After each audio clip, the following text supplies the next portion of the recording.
सर्वप्रथम तो जय श्री कृष्ण। आज हम लोग रामायण की अगली कड़ी में जानेंगे कि जब श्री रामचंद्र जी बाली को बाणों से मार देते हैं, वह पृथ्वी पर गिर के तड़प रहा है। और जब उसके पत्नी तारा को यह मालूम चलता कि बाली मारा गया है, वह आती है, श्री रामचंद्र को कुछ बोलती है और बहुत जोर जोर से बिलख बिलख के रोने लगती है, विलाप करने लगती है। इसके बाद दुखित होकर जो उनका भाई सुग्रीव है, वह भी श्री राम से कहता है कि प्रभु मुझे भी मार दीजिए, अब जीने का मन नहीं करता, मेरा भाई संसार से चला गया। बाली भी उधर अपने मन की बात कह के अंगद से और सुग्रीव से अपने प्राणों को त्याग देता है। तो इन सब चीज़ों को हम बड़े विस्तार से आज जानेंगे। आप लोग बने रहिए, बड़े ही ध्यान से इसको देखिए, समझिए, क्योंकि रामायण है। रामायण को सुनने मात्र और देखने मात्र से ही लोग बोलते हैं मोक्ष की प्राप्ति होती है, संकट कट जाते हैं। तो आप लोग बने रहिए। चलिए शुरू करते हैं। तारा को आकाश से टूटकर गिरी हुई तारिका के समान पृथ्वी पर पड़ी देख वानर युद्धपति हनुमान ने धीरे धीरे समझाना आरंभ किया। देवी जीव के द्वारा गूढ़ बुद्धि से अथवा दोष बुद्धि से किए हुए जो अपने कर्म हैं, वे ही सुख दुख रूप फल की प्राप्ति कराने वाले होते हैं।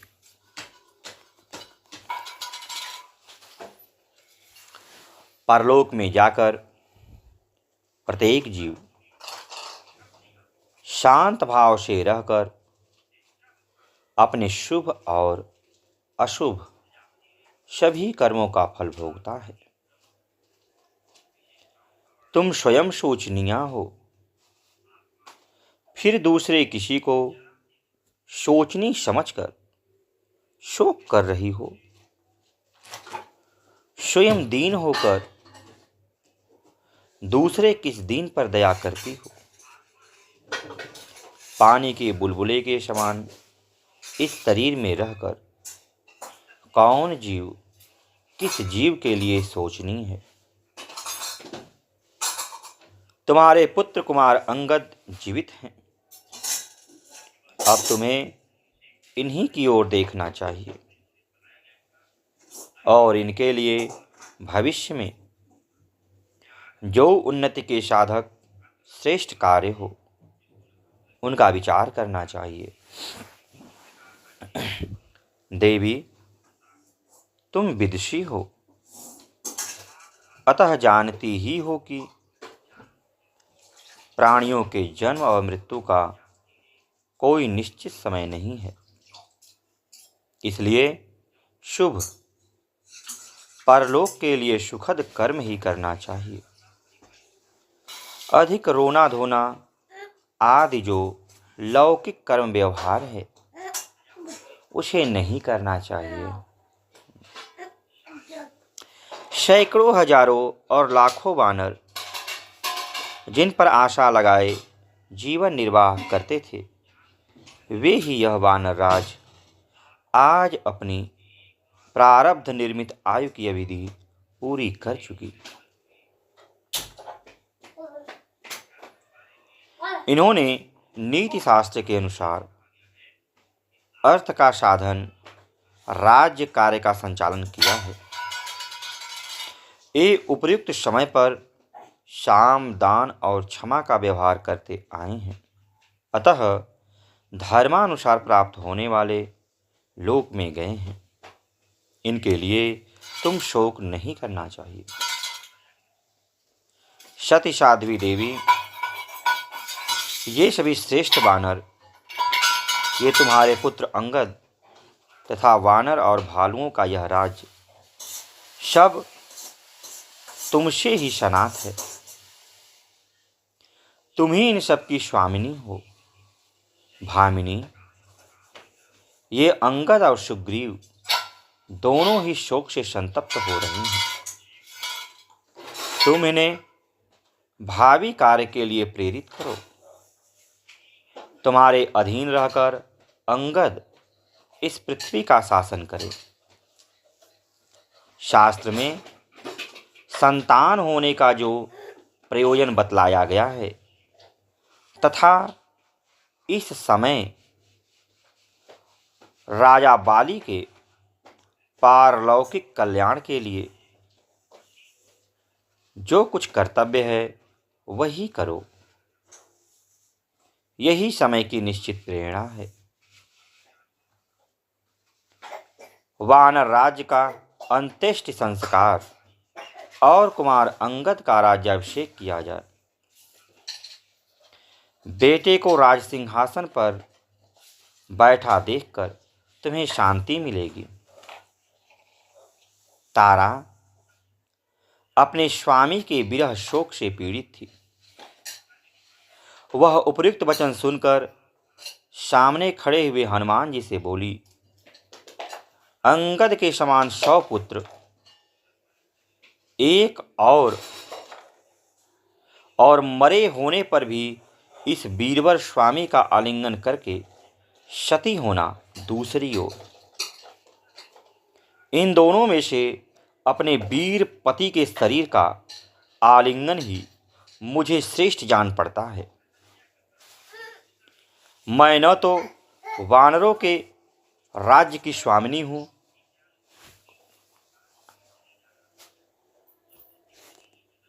और न मुझे अंगद के लिए ही कुछ करने का अधिकार है। इसके चाचा सुग्रीव ही समस्त कार्यों के लिए समर्थ हैं और वे ही मेरी अपेक्षा इसके निकटवर्ती भी हैं।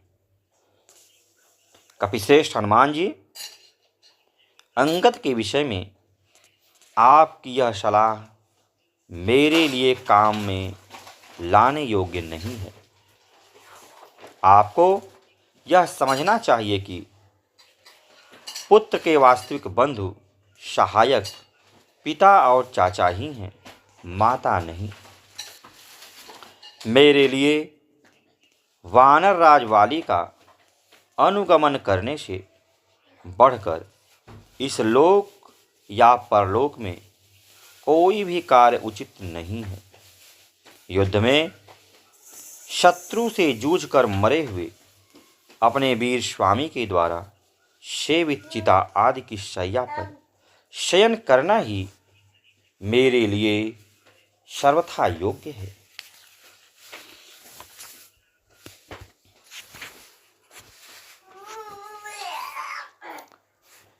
बाली के प्राणों की गति शिथिल पड़ गई थी।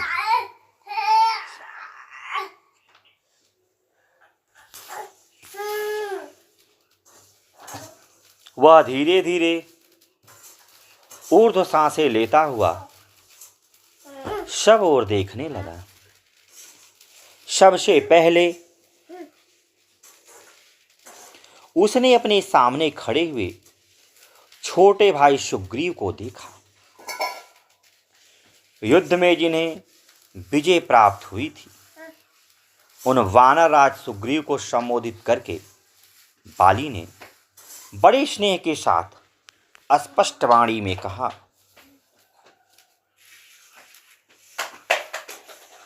सुग्रीव, पूर्व जन्म के किसी पाप से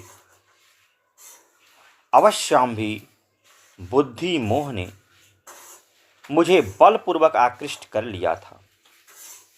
इसलिए मैं तुम्हें शत्रु समझने लगा था और इस कारण मेरे द्वारा जो तुम्हारे प्रति अपराध हुए उसके लिए तुम्हें मेरे प्रति दोष दृष्टि नहीं करनी चाहिए। तात, मैं समझता हूँ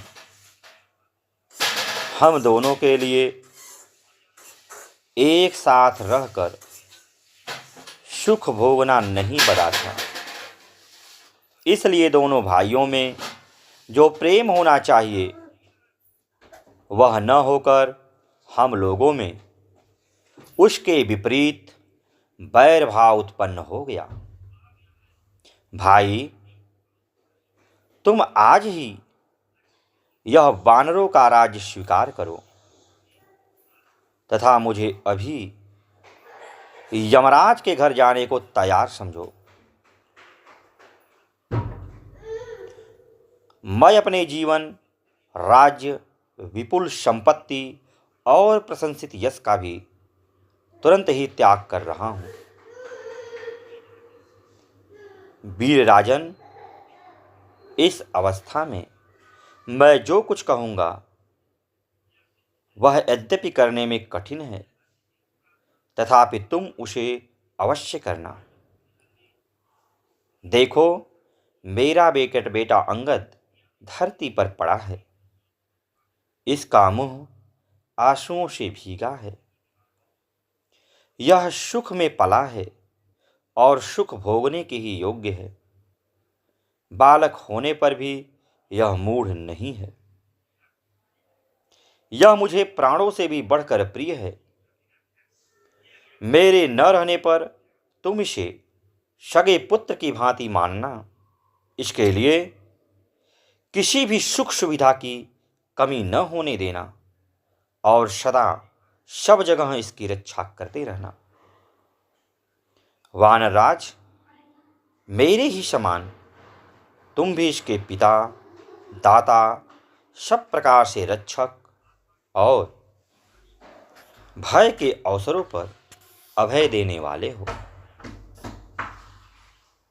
तारा का यह तेजस्वी पुत्र तुम्हारे समान ही पराक्रमी, उस राक्षसों के वध के समय यह सदा तुम्हारे आगे रहेगा। यह बलवान, तेजस्वी, तरुण तारा कुमार अंगद रणभूमि में पराक्रम प्रकट करते हुए अपने योग्य कर्म करेगा। सुसेन की पुत्री यह तारा सूक्ष्म विषयों के निर्णय करने तथा नाना प्रकार के उत्पातों के चिन्हों को समझने में सर्वथा निपुण है। जिस कार्य को अच्छा बताए उसे संदेह रहित होकर करना। तारा की किसी भी सम्मति का परिणाम उल्टा नहीं होता। श्री रामचंद्र जी का काम तुम्हें निशंक होकर करना चाहिए। उसको न करने से तुम्हें पाप लगेगा और अपमानित होने पर श्री रामचंद्र जी तुझे मार डालेंगे। सुग्रीव, मेरी यह सोने की दिव्य माला तुम धारण कर लो। इसमें उदार लक्ष्मी का आवास है। मेरे मर जाने पर इसकी श्री नष्ट हो जाएगी, अतः अभी से पहन लो। वाली ने भातृस्नेह के कारण जब ऐसी बातें कही, तब उसके वध के कारण जो हर्ष हुआ था उसे त्याग कर सुग्रीव फिर दुखी हो गए, मानो चंद्रमा पर ग्रहण लग गया। बाली के इस वचन से सुग्रीव का वैरभाव समाप्त हो गया। वे सावधान होकर उचित बर्ताव करने लगे। उन्होंने भाई की आज्ञा से वह सोने की माला ग्रहण कर ली। सुग्रीव को वह सुवर्णमयी माला देने के पश्चात बाली ने मरने का निश्चय कर लिया। फिर अपने सामने खड़े हुए पुत्र अंगद की ओर देखकर स्नेह के साथ कहा, बेटा, अब देश काल को समझो। कब और कहाँ कैसा बर्ताव करना चाहिए, इसका निश्चय करके वैसा ही आचरण करो। समयानुसार प्रिय अप्रिय, सुख दुख जो कुछ आ पड़े उसको सहो। अपने हृदय में क्षमा भाव रखो और सदा सुग्रीव की आज्ञा के अधीन रहो। महाबाहो, सदा मेरा दुलार पाकर जिस प्रकार तुम रहते आए हो, यदि वैसा ही बर्ताव अब भी करोगे तो सुग्रीव तुम्हारा विशेष आदर नहीं करेंगे। शत्रुदमन अंगद, तुम इनके शत्रुओं का साथ मत दो। जो उनके मित्र न हो उनसे भी न मिलो और अपनी इंद्रियों को वश में रखकर सदा अपने स्वामी सुग्रीव के कार्य साधन में संलग्न रहते हुए उन्हीं के अधीन रहो। किसी के साथ अत्यंत प्रेम न करो और प्रेम का सर्वथा अभाव भी न होने दो, क्योंकि ये दोनों ही महान दोष हैं। अतः मध्यम स्थिति पर ही दृष्टि रखो। ऐसा कहकर बाण के आघात से अत्यंत घायल हुए बाली की आंखें घूमने लगी। उसके भयंकर दांत खुल गए और प्राण पखेरु उड़ गए। उस समय अपने युद्धपति की मृत्यु हो जाने से सभी श्रेष्ठ वानर जोर जोर से रोने और विलाप करने लगे। हाय, आज वानर राज बाली के स्वर्गलोक चले जाने से सारी किष्किंधापुरी शूनी हो गई। उद्यान, पर्वत और वन भी शूने हो गए। वानर श्रेष्ठ बाली के मारे जाने से सारे वानर श्रीहीन हो गए। जिनके महान वेग से समस्त कानन और वन पुष्प समूहों से सदा संयुक्त बने रहते थे, आज उनके न रहने से कौन ऐसा चमत्कारपूर्ण कार्य करेगा। उन्होंने महामना महाबाहु गोलभ नामक गंधर्व को महान युद्ध का अवसर दिया था। वह युद्ध 15 वर्षों तक लगातार चलता रहा। न दिन में बंद होता था न रात में। तदनंतर 16वां वर्ष आरंभ होने पर गोलभ बाली के हाथ से मारा गया। उस दुष्ट गंधर्व का वध करके जिन विकराल दाढ़ों वाले बाली ने हम सबको अभयदान दिया था, वे ही ये हमारे स्वामी वानर राज स्वयं कैसे मार गिराए गए। उस समय वीर वानर राज बाली के मारे जाने पर वनों में विचरने वाले वानर वहां चैन न पा सके। जैसे सिंह से युक्त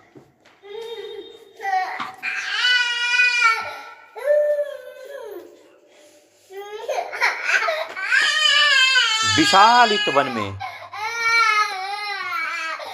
सांड के मारे जाने पर गवें दुखी हो जाती है, वही दशा उन वानरों की हुई।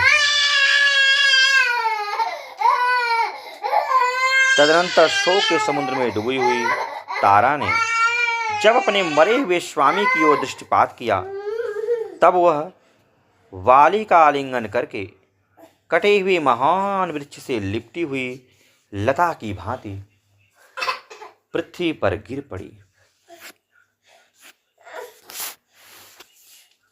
उस समय वानर राज का मुख सूंघती हुई लोक विख्यात तारा ने रोकर अपने मृत पति से इस प्रकार कहा, वीर, दुख की बात है कि आपने मेरी बात नहीं मानी और अब आप प्रस्तर से पूर्ण अत्यंत दुखदायक और ऊंचे नीचे भूतल पर शयन कर रहे हैं। वानरराज, निश्चय ही यह पृथ्वी आपको मुझसे भी बढ़कर प्रिय है, तभी तो आप इसका आलिंगन करके सो रहे हैं और मुझसे बातें तक नहीं करते। वीर, साहसपूर्ण कार्यों से प्रेम रखने वाले वानरराज, यह श्री राम रूपी विधाता सुग्रीव के वश में हो गया है, आपके नहीं। यह बड़े आश्चर्य की बात है कि अतः आप इस राज्य पर सुग्रीव ही पराक्रमी राजा के रूप में आसीन होंगे। प्राणनाथ, प्रधान प्रधान भालू और वानर, जो आप महावीर की सेवा में रहा करते थे, इस समय बड़े दुख से विलाप कर रहे हैं। बेटा अंगद भी शोक में पड़ा है। उन वानरों का दुखमय विलाप, अंगद का शोकों द्वारा तथा मेरी यह अनुनय विनय भरी वाणी सुनकर भी आप जागते क्यों नहीं हैं? यही वह वीर शैया है जिस पर पूर्व काल में आपने ही बहुत से शत्रुओं को मारकर सुलाया था, किंतु आज स्वयं ही युद्ध में मारे जाकर आप इस पर शयन कर रहे हैं। विशुद्ध बलशाली कुल में उत्पन्न, युद्ध प्रेमी तथा दूसरों को मान देने वाले मेरे प्रियतम, तुम मुझे अनाथ को अकेली छोड़कर कहाँ चले गए?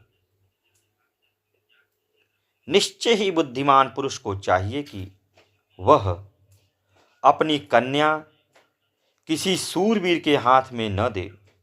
देखो, मैं सूरवीर की पत्नी होने के कारण तत्काल विधवा बना दी गई और इस प्रकार सर्वथा मारी गई।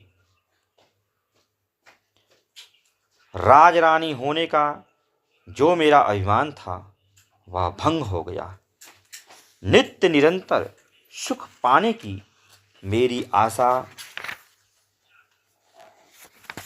नष्ट हो गई तथा मैं अगाध एवं विशाल शोक समुद्र में डूब गया हूं। निश्चय ही यह मेरा कठोर हृदय लोहे का बना हुआ है, तभी तो अपने स्वामी को मारा गया देखकर इसके सैकड़ों टुकड़े नहीं हो जाते। हाय, जो मेरे सुहृदय, स्वामी और स्वभाव से ही प्रिय थे तथा संग्राम में महान प्रकट पराक्रम करने वाले शूरवीर थे, वे संसार से चल बसे। पतिहीन नारी भले ही पुत्रवती एवं धन धान्य से समृद्ध भी हो, किंतु लोग उसे विधवा ही कहते हैं। वीर, अपने ही शरीर से प्रकट हुई रक्त राशि में आप उसी तरह शयन करते हैं जैसे पहले इंद्रगोप नामक कीड़े के से रंग वाले बिछौने से युक्त अपने पलंग पर सोया करते थे। वानर श्रेष्ठ, आपका सारा शरीर धूल और रक्त से लथपथ हो रहा है, इसलिए मैं अपनी दोनों भुजाओं से आपका आलिंगन नहीं कर पाती।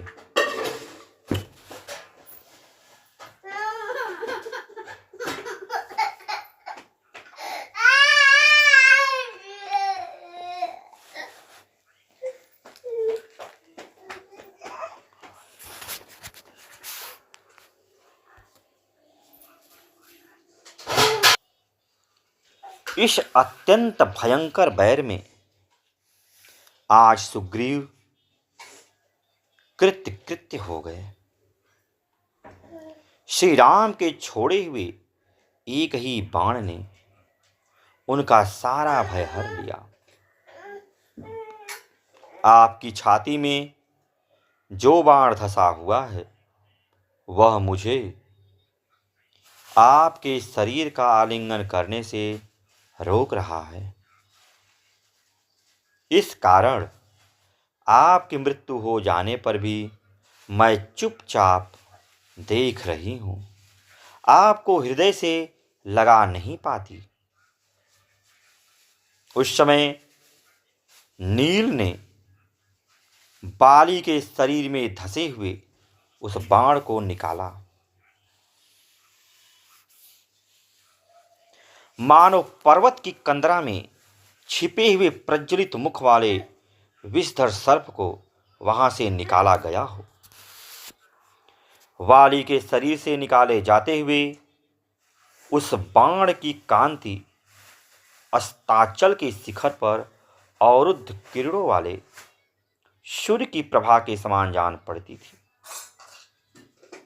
बाण के निकाल लिए जाने पर बाली के शरीर के सभी घावों से खून की धाराएं गिरने लगी, मानो किसी पर्वत से लाल गेरू मिश्रित जल की धाराएं बह रही हैं।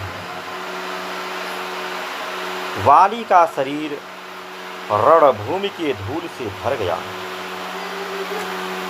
उस समय तारा बाढ़ से आहत हुए अपने शूरवीर स्वामी के उस शरीर को पोंछती हुई उनके नेत्रों के अश्रु जल से सींचने लगी।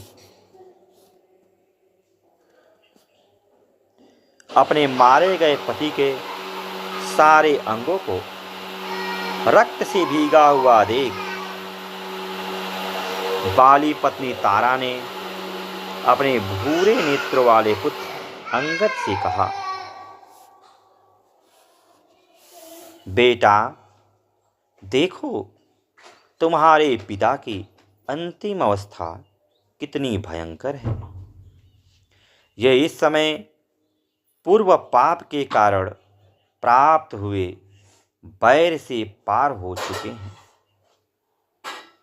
वत्स, प्रातः काल के सूर्य की भांति अरुण गौर शरीर वाले तुम्हारे पिता राजा वाली अब यमलोक को जा पहुँचे। ये तुम्हें बड़ा आदर देते थे, तुम इनके चरणों में प्रणाम करो। माता के ऐसा कहने पर अंगद ने उठकर अपनी मोटी और गोलाकार भुजाओं द्वारा पिता के दोनों पैर पकड़ लिए और प्रणाम करते हुए कहा, पिताजी मैं अंगद हूँ। तब तारा फिर कहने लगी, प्राणनाथ कुमार अंगद पहले की ही भांति आज भी आपके चरणों में प्रणाम करता है, किंतु आज आप इसे चिरंजीवी रहो बेटा ऐसा कहकर आशीर्वाद क्यों नहीं देते। जैसे कोई बछड़े सहित गाय सिंह के द्वारा तत्काल मार गिराए हुए सांड के पास खड़ी हो, उसी प्रकार पुत्र सहित मैं प्राणहीन हुए आपकी सेवा में बैठी हूँ।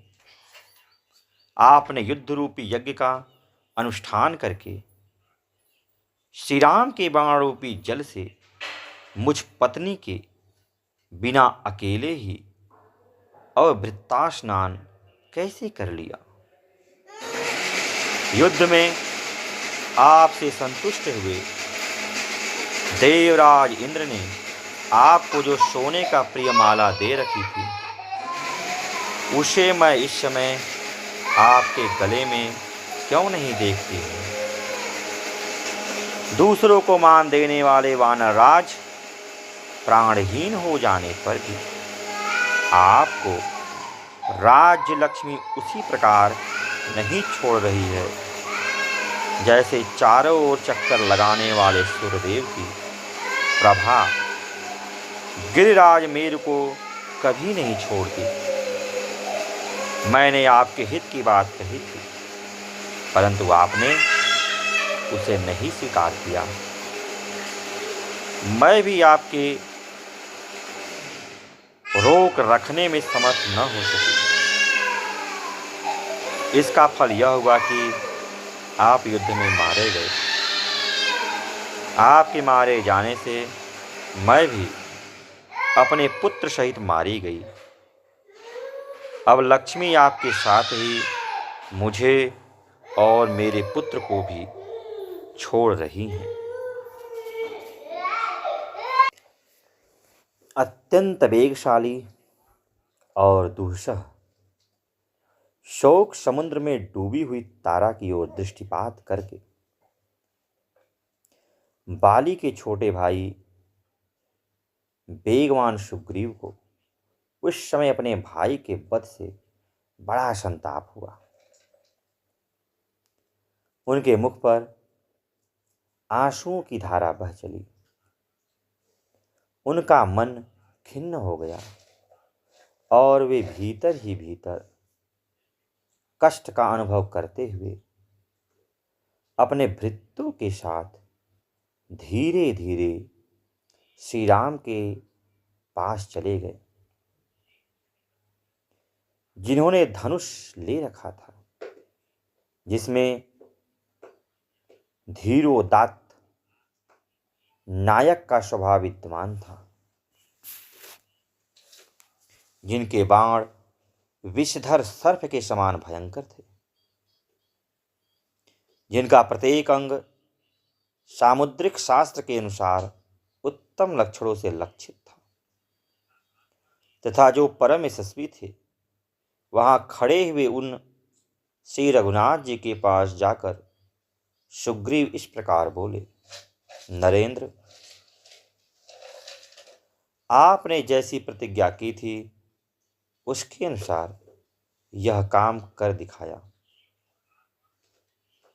इस कर्म का राज्य लाभ रूप फल भी प्रत्यक्ष ही है, किंतु राजकुमार, इससे मेरा जीवन निंदनीय हो गया।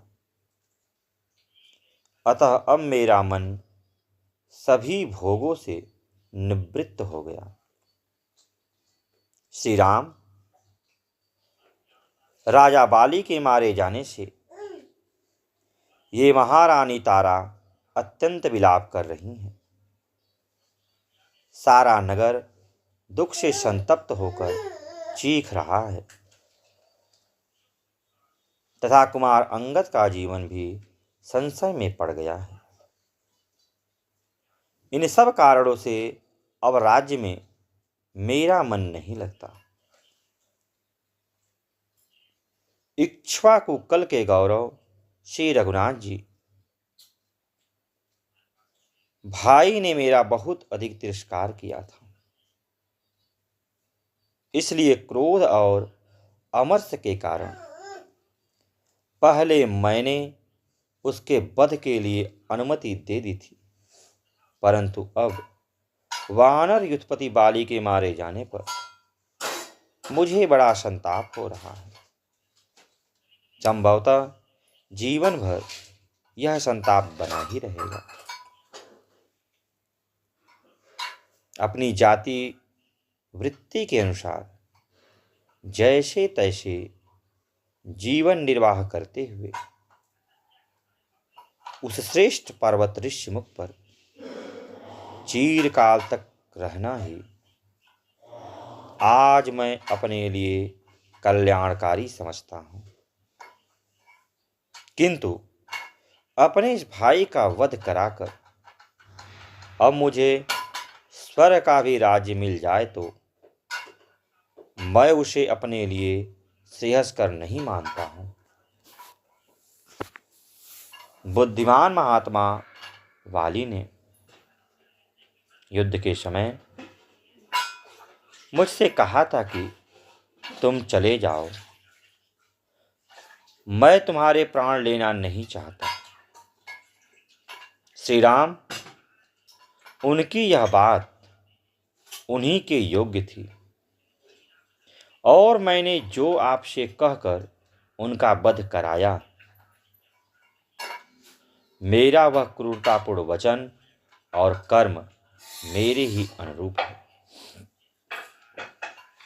वीर रघुनंदन, कोई कितना ही स्वार्थी क्यों न हो, यदि राज्य के सुख तथा भाई वध से होने वाले दुख की प्रबलता पर विचार करेगा तो वह भाई होकर अपने महान गुणवान भाई का वध कैसे अच्छा समझेगा। बाली के मन में मेरे वध का विचार नहीं था, क्योंकि इससे उन्हें अपनी मान प्रतिष्ठा में बट्टा लगने का डर था। मेरी ही बुद्धि में दुष्टता भरी थी, जिसके कारण मैंने अपने भाई के प्रति ऐसा अपराध कर डाला जो उनके लिए घातक सिद्ध हुआ। जब बाली ने मुझे एक वृक्ष की शाखा से घायल कर दिया और मैं 2 घड़ी तक कराहता रहा, तब उन्होंने मुझे सांत्वना देकर कहा, जाओ, फिर मेरे साथ युद्ध करने की इच्छा न करना। उन्होंने भातृभाव, आर्यभाव और धर्म की भी रक्षा की है, परंतु मैंने केवल काम, क्रोध और वानरोचित चपलता का ही परिचय दिया है। मित्र, जैसे वृत्तासुर वध करने से इंद्र पाप के भागी हुए थे, उसी प्रकार मैं भाई का वध कराकर ऐसे पाप का भागी हुआ हूं जिसको करना तो दूर रहा, सोचना भी अनुचित है। श्रेष्ठ पुरुषों के लिए जो सर्वथा त्याज्य, अवांछनीय तथा देखने की भी अयोग्य है, इंद्र के पाप को तो पृथ्वी, जल, वृक्ष और स्त्रियों ने स्वेच्छा से ग्रहण कर लिया था, परंतु मुझ जैसे बानर के इस पाप को कौन लेना चाहेगा अथवा कौन ले सकेगा। रघुनाथ जी, अपने कुल का नाश कराने वाला ऐसा पाप पूर्ण कर्म करके मैं प्रजा के सम्मान का पात्र नहीं रहा। राज्य पाना तो दूर, मुझ में युवराज होने की भी योग्यता नहीं है। मैंने वह लोक निंदित पाप कर्म किया है जो नीच पुरुषों के योग्य तथा संपूर्ण जगत को हानि पहुंचाने वाला है। जैसे वर्षा के जल का वेग नीची भूमि की ओर जाता है, उसी प्रकार यह भातृ वध जनित महान शोक सब ओर से मुझ पर ही आक्रमण कर रहा है। भाई का वध ही जिसके शरीर का पिछला भाग और पुच्छ है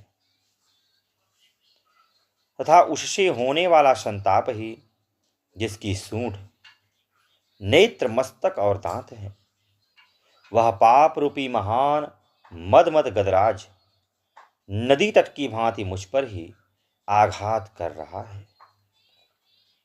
नरेश्वर, रघुनंदन, मैंने जो दुहशा पाप किया है, यह मेरे हृदय स्थित सदाचार को भी नष्ट कर रहा है। ठीक उसी तरह जैसे आग में तपाया जाने वाला मलिन सुवर्ण अपने भीतर के मल को नष्ट कर देता है। रघुनाथ जी, मेरे ही कारण बाली का वध हुआ,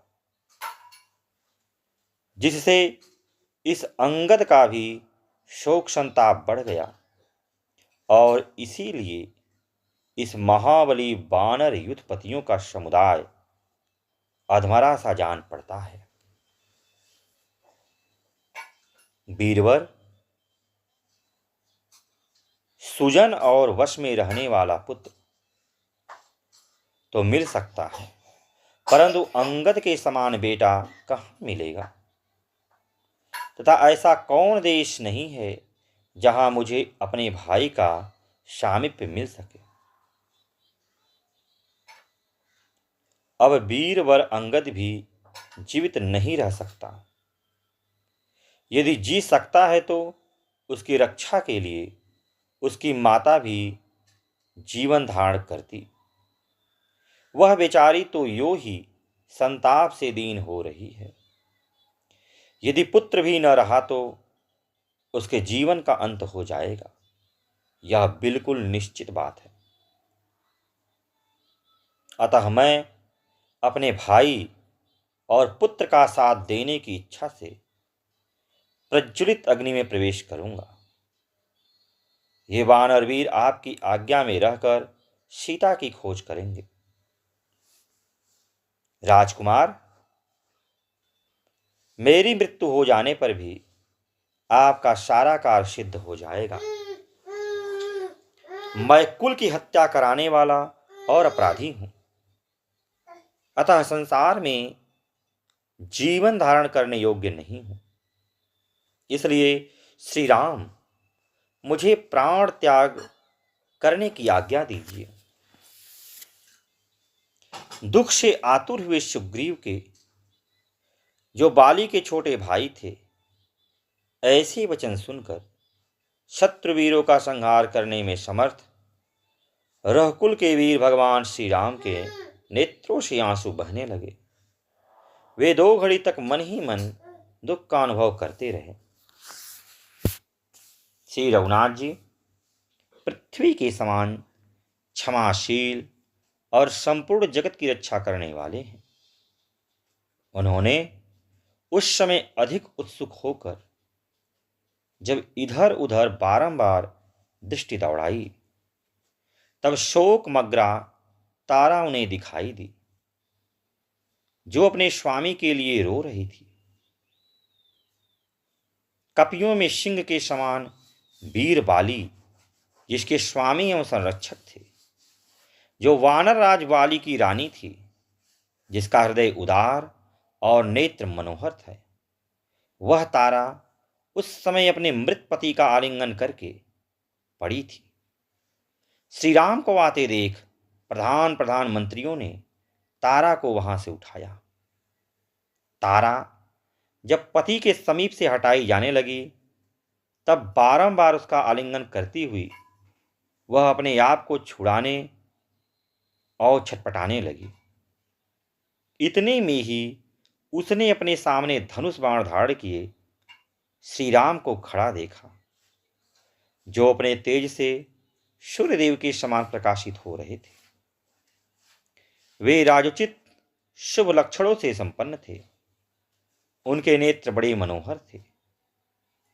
उन पुरुष प्रवर श्री राम को, जो पहले कभी देखने में नहीं आए थे, देखकर मृग शावक नयनी तारा समझ गई कि ये ही काकुत्स कुलभूषण श्री राम है।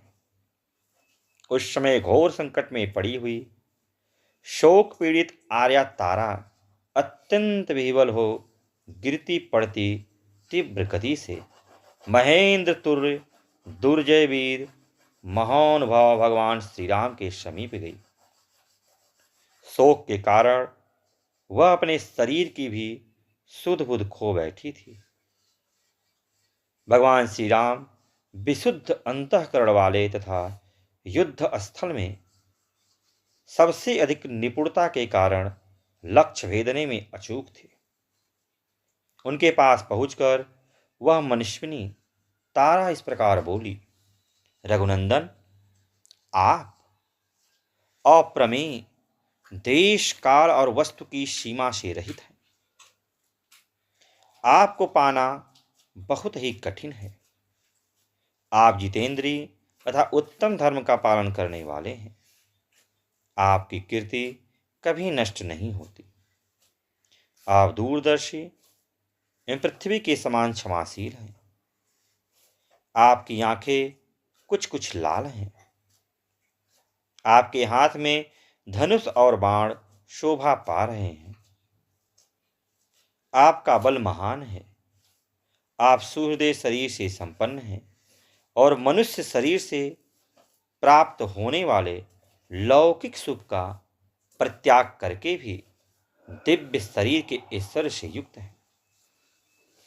अतः मैं प्रार्थना करती हूं कि आपने जिस बाण से मेरे प्रीतम पति का वध किया है, उसी बाण से आप मुझे भी मार डालिए। मैं मरकर आपके समीप चली जाऊंगी। वीर, मेरे बिना बाली कहीं भी सुखी नहीं रह सकेंगे।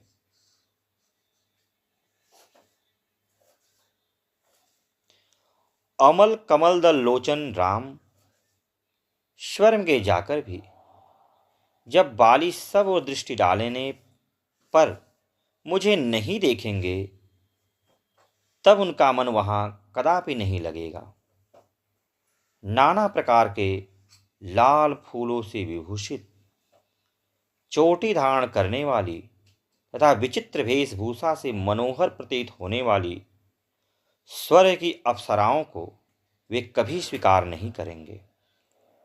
वीरवर, स्वर्ग में भी बाली मेरे बिना शोक का अनुभव करेंगे और उनके शरीर की कांति फीकी पड़ जाएगी। वे उसी तरह दुखी रहेंगे जैसे गिरिराज ऋष्यमुख के सुर में तट प्रांत में विदेह नंदिनी सीता के बिना आप कष्ट का अनुभव करते हैं। स्त्री के बिना युवा पुरुष को जो दुख उठाना पड़ता है, उसे आप अच्छी तरह जानते हैं। इस तत्व को समझकर आप मेरा वध करिए, जिससे बाली को मेरे विरह का दुख न भोगना पड़े। महाराज कुमार, आप महात्मा हैं, इसलिए यदि ऐसा चाहते हो कि मुझे स्त्री हत्या का पाप न लगे, तो यह बाली की आत्मा है, ऐसा समझकर मेरा वध कीजिए। इससे आपको स्त्री हत्या का पाप नहीं लगेगा। शास्त्रोक्त यज्ञ यागादि कर्मों में पति और पत्नी दोनों का संयुक्त अधिकार होता है। पत्नी को साथ लिए बिना पुरुष यज्ञ कर्म का अनुष्ठान नहीं कर सकता। इसके सिवा नाना प्रकार की वैदिक श्रुतियां भी पत्नी को पति का आधा शरीर बतलाती है। दूसरे स्त्रियों का अपने पति से अभिन्न होना सिद्ध होता है। अतः मुझे मारने से आपको स्त्री वध का दोष नहीं लग सकता और बाली को स्त्री की प्राप्ति हो जाएगी, क्योंकि संसार में ज्ञानी पुरुषों की दृष्टि में स्त्री दान से बढ़कर दूसरा कोई दान नहीं है। वीर शिरोमणे, यदि धर्म की ओर दृष्टि रखते हुए आप मुझे मेरी प्रीतम बाली को समर्पित कर देंगे, तो इस दान के प्रभाव से मेरी हत्या करने पर भी आपको पाप नहीं लगेगा। मैं दुखिनी और अनाथ हूं, पति से दुख कर दी गई हूं। ऐसी दशा में मुझे जीवित छोड़ना आपके लिए उचित नहीं है। नरेंद्र, मैं सुंदर एवं बहुमूल्य श्रेष्ठ सुवर्णमाला से अलंकृत तथा गजराज के समान विलास युक्त गति से चलने वाले बुद्धिमान वानर श्रेष्ठ बाली के बिना अधिक काल तक जीवित नहीं रह सकूंगी। तारा के ऐसा कहने पर महात्मा भगवान श्री राम ने उसे आश्वासन देकर हित की बात कही। वीर पत्नी, तुम मृत्यु विषयक विपरीत विचार का त्याग करो, क्योंकि विधाता ने इस संपूर्ण जगत की सृष्टि की है विधाता ने इस सारे जगत को सुख दुख से संयुक्त किया है। यह बात साधारण लोग भी कहते हैं और जानते हैं। तीनों लोकों के प्राणी विधाता के विधान का उल्लंघन नहीं कर सकते, क्योंकि सभी उसके अधीन हैं। तुम्हें पहले की ही भांति अत्यंत सुख एवं आनंद की प्राप्ति होगी तथा तुम्हारा पुत्र युवराज पद पर प्राप्त करेगा। विधाता का ऐसा ही विधान है। सूरवीरों की स्त्रियां इस प्रकार विलाप नहीं करती, अतः तुम भी शोक छोड़कर शांत हो जाओ। शत्रुओं को संताप देने वाले परम प्रभावशाली महात्मा श्री राम के इस प्रकार सांत्वना देने पर सुंदर वेश और रूप वाली वीर पत्नी तारा, जिसके मुख से विलाप की ध्वनि निकलती रहती थी, चुप हो गई। उसने रोना धोना छोड़ दिया। लक्ष्मण सहित श्री रामचंद्र जी सुग्रीव आदि के शोक से उनके समान ही दुखी थे। उन्होंने सुग्रीव, अंगद और तारा को सांत्वना देते हुए इस प्रकार कहा, शोक संताप करने से मरे हुए जीव की कोई भलाई नहीं होती।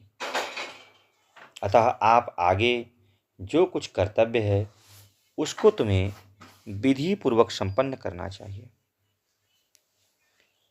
तुम सब लोग बहुत आंसू बहा चुके, अब उसकी आवश्यकता नहीं है।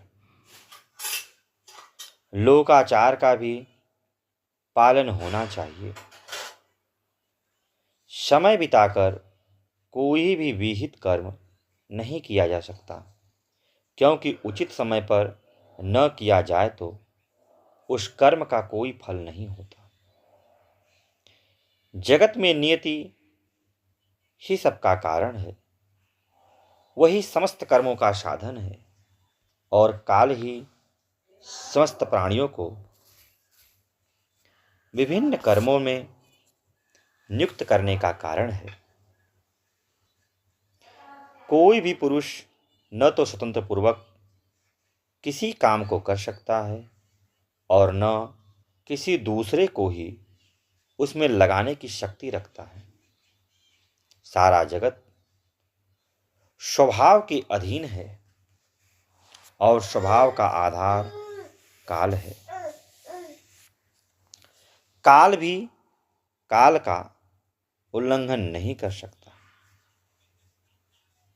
वह काल कभी क्षीण नहीं होता। स्वभाव प्रारब्ध कर्म को पाकर कोई भी उसका उल्लंघन नहीं करता। काल का किसी के साथ भाईचारे का, मित्रता का अथवा जाति बिरादरी का संबंध नहीं है। उसको वश में करने का कोई उपाय नहीं है तथा उस पर किसी का पराक्रमण नहीं चल सकता। कारण स्वरूप भगवान काल जीव के भी वश में नहीं है। अतः साधुदर्शी विवेकी पुरुष को सब कुछ काल के ही परिणाम समझना चाहिए। धर्म, अर्थ और काम भी काल क्रम से ही प्राप्त होते हैं। मेरे द्वारा मारे जाने पर वानर राजवाली शरीर से मुक्त हो अपने शुद्ध स्वरूप को प्राप्त हुए हैं। नीति शास्त्र के अनुकूल साम, दान और अर्थ के समुचित प्रयोग से मिलने वाले जो पवित्र कर्म हैं वे सभी उन्हें प्राप्त हो गए। महात्मा बाली ने पहले अपने धर्म के संयोग से जिस पर विजय पाई थी, उसी स्वर्ग को इस समय युद्ध में प्राणों की रक्षा न करके उन्होंने अपने हाथ में कर लिया है। यही सर्वश्रेष्ठ गति है जिसे वानरों के सरदार बाली ने प्राप्त किया है। अतः अब उनके लिए शोक करना व्यर्थ है। इस समय तुम्हारे सामने जो कर्तव्य उपस्थित है उसे पूरा करो। श्री रामचंद्र की बात समाप्त होने पर शत्रुवीरों का संहार करने वाले लक्ष्मण ने, जिनकी विवेक शक्ति नष्ट हो गई थी, उन सुग्रीव से नम्रतापूर्वक इस प्रकार कहा, सुग्रीव, अब तुम अंगद और तारा के साथ रहकर बाली के दाह संस्कार संबंधी प्रेत कार्य करो। सेवकों को आज्ञा दो, वे बाली के दाह संस्कार के निमित्त प्रचुर मात्रा में सूखी लकड़ियां और दिव्य चंदन ले आवे। अंगद का चित्त जो है बहुत दुखी हो गया। इन्हें धैर्य बधाओ, तुम अपने मन में मूढ़ता न लाओ, किंग कंकृति विमूढ़ न बनो, क्योंकि यह सारा नगर तुम्हारे ही अधीन है। अंगद, पुष्पमाला, नाना प्रकार के वस्त्र, घी, तेल, सुगंधित पदार्थ तथा अन्य सामान जिनकी अभी आवश्यकता है स्वयं ले आओ। तारा, तुम्हें शीघ्र जाकर वेगपूर्वक एक पालकी ले आओ, क्योंकि इस समय अधिक फुर्ती दिखानी चाहिए, ऐसे अवसर पर वही लाभदायक होता है। पालकी को उठाकर ले चलने के योग्य जो बलवान एवं समर्थ वानर हो वे तैयार हो जाएं, वे ही बाली को यहाँ से श्मशान भूमि ले चलेंगे। सुग्रीव से ऐसा कहकर शत्रुवीरों का संहार करने वाले सुमित्रानंदन लक्ष्मण अपने भाई के पास जाकर खड़े हो गए। लक्ष्मण की बात सुनकर तारा के मन में हड़बड़ी मच गई। वह शिविका ले आने के लिए शीघ्रतापूर्वक किष्किंधा नामक गुफा में गया। वहां से शिविका ढोने के योग्य शूरवीर वानरों द्वारा कंधों पर उठाई हुई उस शिविका को साथ लेकर तार फिर तुरंत ही लौट आया। वह दिव्य पालकी रथ के समान बनी हुई थी। उसके बीच में राजा के बैठने योग्य उत्तम आसन था। उसमें शिल्पियों द्वारा कृत्रिम पक्षी और वृक्ष बनाए गए थे, जो उस पालकी को विचित्र शोभा से संपन्न बना रहे थे। वह शिविका चित्र के रूप में बने हुए पैदल सिपाहियों से भरी प्रतीत होती थी। उसकी निर्माण कला सब ओर से बड़ी सुंदर दिखाई देती थी। देखने में वह सिद्धों के विमान से प्रतीत होती थी।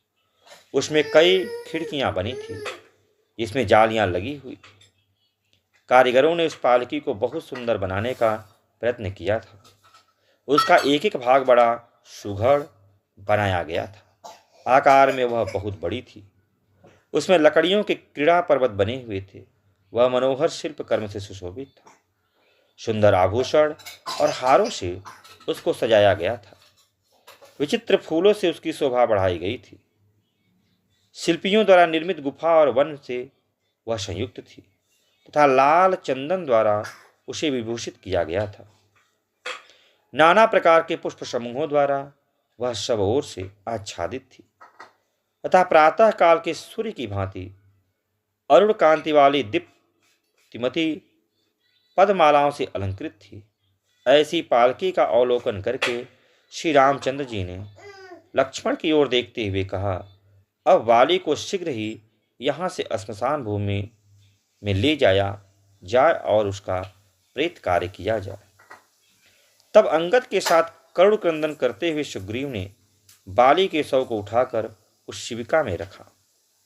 मृत बाली को शिविका में चढ़ाकर उसने नाना प्रकार के अलंकारों, फूलों, गजरों और भांति भांति के वस्त्र से विभूषित किया। तदनंतर वानरों के स्वामी राजा सुग्रीव ने आज्ञा दी कि मेरे बड़े भाई का औधर्य दैहिक संस्कार शास्त्रानुकूल विधि से संपन्न किया जाए। आगे आगे बहुत से वानर नाना प्रकार के बहुसंख्यक रत्न लुटाते हुए चले। उनके पीछे शिविका चली। इस भूतल पर राजाओं के और दैहिक संस्कार उनकी बढ़ी हुई समृद्धि के अनुसार जैसे धूमधाम से होते देखे जाते हैं, उसी प्रकार अधिक धन लगाकर सब वानर अपने स्वामी महाराज बाली का अंत्येष्टि संस्कार करें। तब तार आदि वानरों ने बाली के और्ध्यायिक संस्कार का शीघ्र वैसा ही आयोजन किया जिनके बांधव बाली मारे गए थे। वे सब के सब वानर अंगद को हृदय से लगाकर शीघ्रतापूर्वक वहां से रोते हुए शव के साथ चले। उनके पीछे वाली के अधीन रहने वाली सभी वानर पत्नियां समीप आकर हाय वीर कहती हुई अपने प्रियतम को पुकार पुकार कर बारंबार रोने चिल्लाने लगी। जिनके जीवन धन का वध किया गया था वे तारा आदि सब वनरिया करुणा स्वर से विलाप करती हुई अपने स्वामी के पीछे पीछे चलने लगी। वन के भीतर रोती हुई उन वानर वधुओं के रोदन शब्द से गूंजते हुए वन और पर्वत भी सब और रोते हुए से प्रतीत होते थे। पहाड़ी नदी तुंगभद्रा के एकांत तट पर जो जल से घिरा था पहुंचकर बहुत से वनचारी वानरों ने एक चिता तैयार की। तदनंतर पालकी ढोने वाले श्रेष्ठ वानरों ने उसे अपने कंधे से उतारा और वे सब शोकमग्न हो एकांत स्थान में जा बैठे। तत्पश्चात तारा ने शिविका में सुलाए हुए अपने पति के शव को देखकर अपने मस्तक को अपने गोद में ले लिया और अत्यंत दुखी हो विलाप करने लगी। हाय वानरों के महाराज, हाँ मेरे दयालु प्राणनाथ, हाँ परम पूजनी महाबाहु वीर, हाँ मेरे प्रीतम, एक बार मेरी ओर देखो तो सही। इस शोक पीड़ित दासी की ओर दृष्टिपात क्यों नहीं करते? दूसरों को मान देने वाले प्राण बल्लभ, प्राणों के निकल जाने पर भी तुम्हारा मुख जीवित अवस्था की भांति अस्त चलावती सूर्य के समान अरुण प्रभा से युक्त एवं प्रसन्न ही दिखाई देता है। वानराज, श्री राम के रूप में यह काल ही तुम्हें खींच कर लिए जा रहा है, जिसने युद्ध के मैदान में एक ही बाण मारकर हम सबको विधवा बना दिया। महाराज, ये तुम्हारी प्यारी वानरियां जो वानरों की भांति उछल कर चलना नहीं जानती, तुम्हारे पीछे पीछे बहुत दूर के मार्ग पर पैदल ही चली आई। इस बात को क्या तुम नहीं जानते? वानराज, जो तुम्हें परम प्रिय थी वे तुम्हारी सभी चंद्रमुखी भार्याएं यहाँ उपस्थित है। तुम इन सबको तथा अपने भाई सुग्रीव को भी इस समय क्यों नहीं देख रहे हो? राजन, ये तार आदि तुम्हारे सचिव तथा ये पूर्वासीन तुम्हें चारों ओर से घेर कर दुखी हो रहे हैं। शत्रुदमन, आप पहले की भांति इन मंत्रियों को विदा कर दीजिए, फिर हम सब प्रेम उन्मत्त होकर इस वनों में आपके साथ क्रीड़ा करेंगी। पति के शोक में डूबी हुई तारा को इस प्रकार विलाप करती देख उस समय शोक से दुर्बल हुई अन्य वानरियों ने उसे उठाया। इसके बाद संताप पीड़ित इंद्रियों वाली अंगद ने रोते रोते सुग्रीव की सहायता से पिता को चिता पर रखा। फिर शास्त्र विधि के अनुसार उसमें आग लगाकर उन्होंने उसकी प्रतीक्षा की। इसके बाद यह सोचकर कि मेरे पिता लंबी यात्रा के लिए प्रस्थित हुए हैं, अंगद की सारी इंद्रियां शोक से व्याकुल हो उठी। इस प्रकार विधिवत वाली का दाह संस्कार करके सभी वानर जलांजलि देने के लिए अपवित्र जल से भरी हुई कल्याणमयी तुंगभद्रा नदी के तट पर आए। वहां अंगद को आगे रखकर सुग्रीव और तारा सहित सभी वानरों ने बाली के लिए एक साथ जलांजलि दी। दुखी हुई सुग्रीव के साथ ही उन्हीं के समान शोकग्रस्त एवं दुखी हो महाबली श्री राम ने बाली के समस्त प्रेत कार्य कराए। इस प्रकार इक्ष्वाकुवंशी शिरोमणि श्री राम के बाणों से मारे गए श्रेष्ठ पराक्रमी और प्रज्वलित अग्नि के समान तेजस्वी सुविख्यात बाली का दाह संस्कार करके सुग्रीव उस समय लक्ष्मण सहित श्री राम के पास आए। तो ठीक है, आज के लिए इतना ही। फिर किसी दिन अन्य वीडियो में मिलते हैं। तब तक के लिए जय श्री कृष्ण, जय श्री कृष्ण।